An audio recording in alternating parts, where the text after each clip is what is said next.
Salve, salve! A pergunta hoje é: o que é um músculo?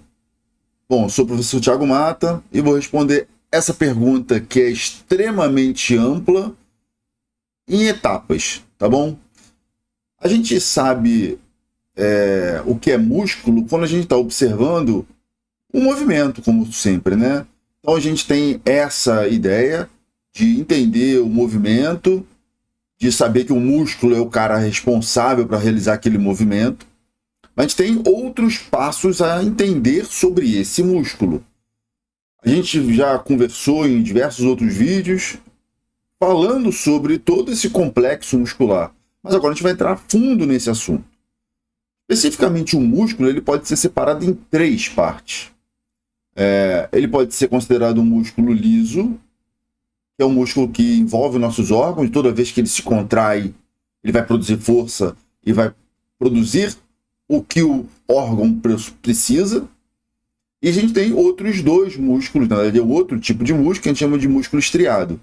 E aí do estriado a gente tem um músculo estriado cardíaco, que é o músculo do coração, ou seja, é um músculo que possui estrias, e essas estrias vão aproximar e afastar, e a gente dá nomes a elas.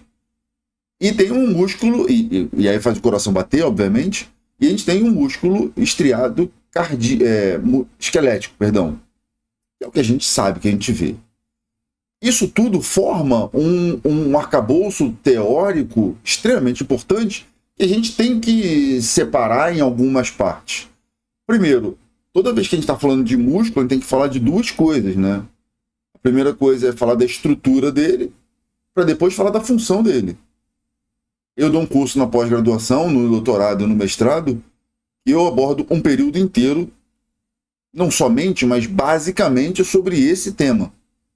E eu vou, de forma bem simples, bem superficial, aprofundar ou tocar alguns aspectos nesse para a gente poder entender e dar passos a seguinte nesse conteúdo que é sensacional. Bom, vou fazer o seguinte, eu vou compartilhar a minha tela. Só um instante. Tá tudo ok? Bom, tá aqui. Agora vai. Aqui tá. Só vou botar aqui para mostrar em laser. Tá. Bom, primeiramente a gente vai falar de movimentos. Quando a gente pensa em movimentos, a gente vai pensar que o movimento ele é de forma ativa, ele é realizado a partir de uma contração do músculo. E essa força toda vai ser gerada para chegar no tendão.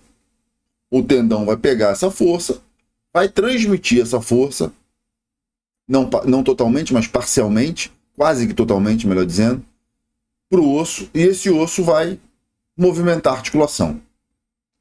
Ponto. Esse é o fundamental. Agora vamos entrar mais a fundo nessa história. Quando a gente pega da estrutura, a gente chama de estrutura miotendínea, estrutura do músculo, a gente tem alguns aspectos que são importantes. Por exemplo, toda vez que a gente está olhando para o músculo, a gente tem um tecido que envolve o músculo. É um tecido que a gente chama de tecido conjuntivo. E na área da biomecânica muscular, é o epimísio. É um tecido conjuntivo que envolve, dá forma ao músculo. Só que o músculo ele é composto por diversos fascículos. Esses fascículos, eles também têm um tecido conjuntivo que envolve, né, essa estrutura, a gente chama de perimísio. E aí agora eu vou dando passos mais microscópicos. Até o perimísio do fascículo, a gente consegue enxergar com uma técnica que a gente chama de ultrassom. Eu ainda vou fazer um vídeo sobre isso. Todo fascículo ele é composto por diversas fibras musculares. Estava errado ali. Fibras musculares. Essas fibras musculares também são envolvidas por outros tecidos conjuntivos que a gente chama de endomísio. As fibras musculares são compostas por miofibrilas.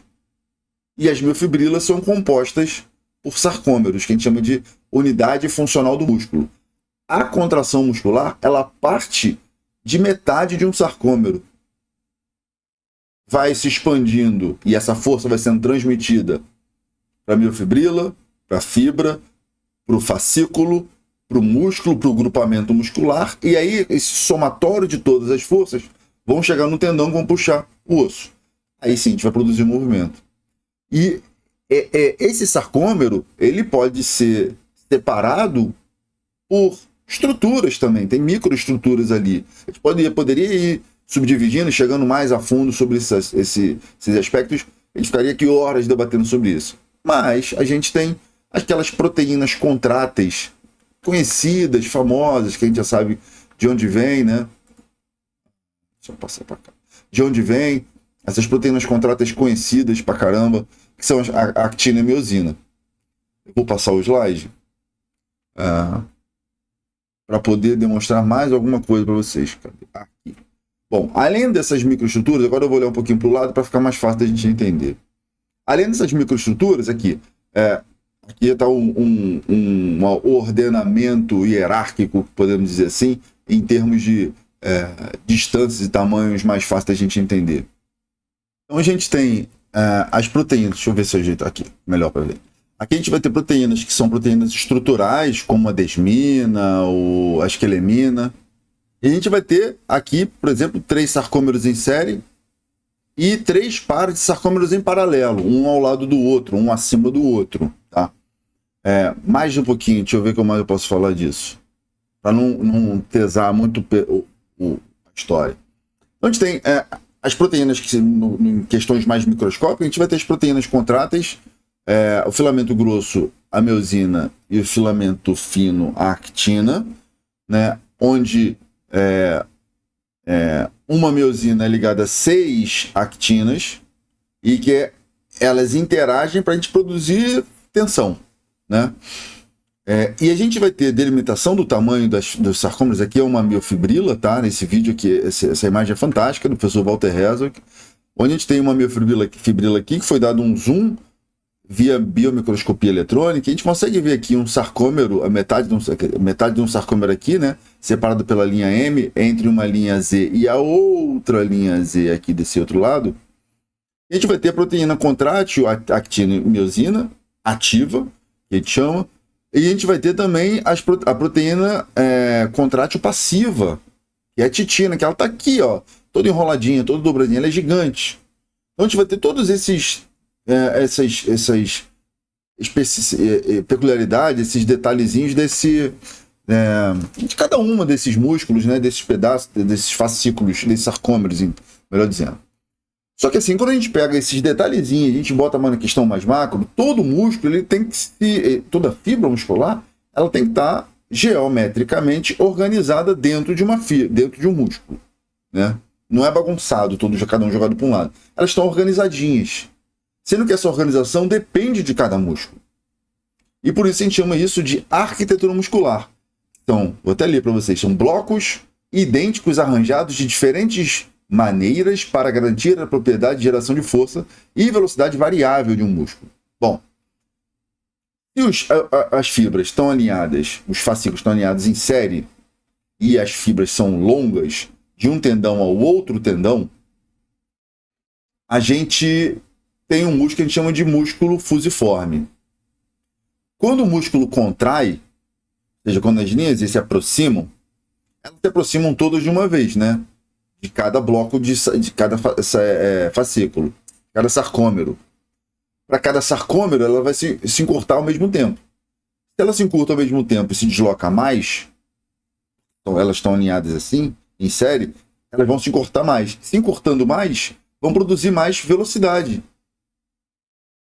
Porque eu desloco maior deslocamento no mesmo tempo. Então a velocidade média de uma contração de um músculo fusiforme é muito grande. Já o músculo penado não, já não funciona tão bem assim. E os músculos penados é em forma de pena mesmo. Olha aqui, por exemplo, o tibial posterior, o reto tibial posterior é conhecido como um músculo unipenado, o músculo bipenado é o reto femoral, quase toda a sua parte. O deltoide, tanto a parte anterior quanto a média, a lateral, quanto a posterior, essas 3 porções, são considerados músculos multipenados. Ou seja, tem pena, normalmente tem um tecido conjuntivo ali no meio, um tendão, ou uma poneurose, ligada ali no meio, e aí eu vou ter tecido, os músculos alinhados em paralelo. Como eu tenho aqui, você pode reparar, olha aqui, ele tem muita fibra muscular, né? Curtas e muitas fibras musculares. Se são curtas, não produzem grande velocidade, porque não produz grande deslocamento. Mas como tem muitas, produzem muita força. O músculo, o sarcômero é a unidade funcional do músculo. Quanto mais sarcômero tem, mais músculo mais força consegue ser produzida. Ou seja, o músculo penado é o músculo que produz pouca variação de comprimento, pouca velocidade, mas muita força. E aí eu posso ser tanto unipenado, bipenado ou multipenado. Porque eu tenho maior quantidade de material contrátil. Quer ver um exemplo? Eu pego o estacionamento, essa analogia é ótima. Pego o estacionamento numa rua, ao lado de uma calçada. Se eu paro um carro atrás do outro, eu vou ter simulando um músculo fusiforme. Um sarcômero atrás do outro. Agora, se eu pego e ao invés de parar um atrás do outro, eu paro na diagonal. Se eu paro na diagonal, 30, 45 graus, vai caber muito mais carro na mesma distância do que se eu estiver botando um carro atrás do outro. Concordam comigo? Essa é a analogia. Mais carro, mais sarcômero, mais força. Fechado? Sendo que existe ainda um outro porém. E essa organização do músculo penado, ela depende de como eu estou observando o músculo. Você depende do plano. Por exemplo, o vasto lateral, se eu vejo no plano frontal, eu consigo ver o músculo penado. Aqui é o vasto medial, por acaso, né? Não é nem o lateral. Eu consigo ver a angulação, porque eu tenho a aponeurose e as fibras estão no lado aqui. Já o músculo tibial, o gastrocnêmio medial, essa penação no plano frontal não é vista, porque é em profundidade. Então eu só vou conseguir no plano, olhando no plano sagital. Eu vou colocar na descrição desse vídeo o link do vídeo que eu falo sobre planos e eixos, para você assistir. Se não assistiu, volta lá e assiste para poder deixar esse conteúdo mais claro na tua cabeça. Então, assim, dependendo de como eu observo o músculo, eu posso afirmar que ele é penado ou não é penado. Por isso que a gente fala que o bíceps é um músculo fusiforme. Porque ele só no plano sagital, num olhar num pequeno trecho dele, ele vai ter uma pequena angulação lá, por uma aponeurose profunda que a gente tem. Então a gente tem essa riqueza de característica de arquitetura muscular que depende de cada músculo. E além disso, eu tenho características, ou seja, variáveis da arquitetura do músculo que dependem de como eu olho. E aí quando a gente fala de hipertrofia, isso é muito citado, né? E aí, por exemplo, quando eu estou falando das variáveis do músculo, eu tenho a área de seção transversa fisiológica, que é o somatório de todas as áreas das fibras dos músculos. E se eu estiver falando de um músculo fusiforme, ele tem essa cara, tomando todas essas fibras, né? A área de todas as fibras. Se o músculo for penado, a área de seção transversa fisiológica vai ser igual à anatômica. Olha só, se eu estivesse fazendo um corte anatômico aqui, ó. Mas para o músculo penado já não é. Eu tenho uma outra variável, se o músculo é penado, o ângulo de penação, o ângulo de inserção da fibra muscular na sua aponeurose profunda. Isso aqui é num plano sagital, tá? Observação. O comprimento do fascículo, o comprimento da fibra, né, do fascículo. E nos músculos fusiformes, o comprimento do fascículo está muito próximo do comprimento do músculo. Essa razão ela é muito próxima de 1. Tá? Já o músculo penado não, ela é muito para baixo. A espessura do músculo, que é uma variável que é muito usada em estudos com ultrassom, né, para avaliação da hipertrofia via espessura do músculo. Mas, além de ter outra variável que a gente chama de área de seção longitudinal, né, transversa, longitudinal, um corte, pego no plano sagital e corto longitudinalmente, eu consigo ver uma área do músculo. Ou então eu olho o volume, que é em 3 dimensões, né, que seria o ideal. É interessante que todas essas variáveis, elas locais, elas são dependentes de onde eu estou avaliando. Pode ver, a espessura do músculo onde está mostrada aqui, ela é diferente do que próxima à junção miotendínea. A área vai ser o mesmo, o comprimento do fascículo também vai ser o mesmo, o ângulo de plenação também vai ser o mesmo. E dentro de um músculo, por exemplo, eu tenho diversas possibilidades de avaliar esses comprimentos distintos e essas variáveis que a gente está falando. Por isso, quando você vai observar um trabalho, um estudo científico, que avaliou apenas em um comprimento, ou em 2 comprimentos, ou em um pequeno trecho, a espessura do músculo, e mostrou que um tipo de treinamento é melhor do que o outro, a gente tem que ficar com o pé atrás, porque depende de onde eu estou avaliando. Porque um tipo de treinamento pode gerar uma adaptação num local do músculo e o outro tipo de treinamento vai gerar adaptação em outro local do músculo. E se eu estou olhando só um, eu vou dizer que um tipo de treinamento é melhor do que o outro. Então, toma um pouquinho de cuidado. E a gente já tinha falado sobre isso, mas olha só, quanto maior o comprimento de fascículo ou de fibra, mais velocidade esse músculo vai produzir. E quanto maior a área de seção transversa fisiológica desse músculo, maior força esse músculo vai produzir. Olha isso. Vamos olhar lá. Ó, flexores no tornozelo, flexores plantares. Olha o comprimento de fibra. 4.8, 5. Olha os dorsiflexores, 7.1. Agora olha só. A velocidade é mais fácil da gente ter medida palpável, né? Agora a área de seção transversa fisiológica. Olha os flexores plantares, 124 contra 20 dos dorsiflexores. Muitas vezes mais, 6 vezes mais, né? Complicado a gente conseguir observar. Quem é muito mais forte? Flexores plantares. Olha agora para extensores do joelho. Olha lá, 88 contra 40. Por isso que os extensores do joelho são muito mais fortes. Olha lá para extensores e flexores do quadril. Extensores 73 para 36. Por isso que os extensores do quadril são muito mais fortes. Mas tudo isso tem um motivo. Né? Tudo isso tem um motivo. Essa estrutura tem um motivo. A gente foi feito para estender joelho e quadril, para escalar, para andar, para correr, para saltar. E como que eu faço esses movimentos? Estendendo o quadril, estendendo o joelho, fazendo a flexão plantar. Tá explicado. Tá legal? Gente, eu vou parar por aqui para não complicar muito mais a história. O próximo vídeo vai ser sobre a função desses músculos.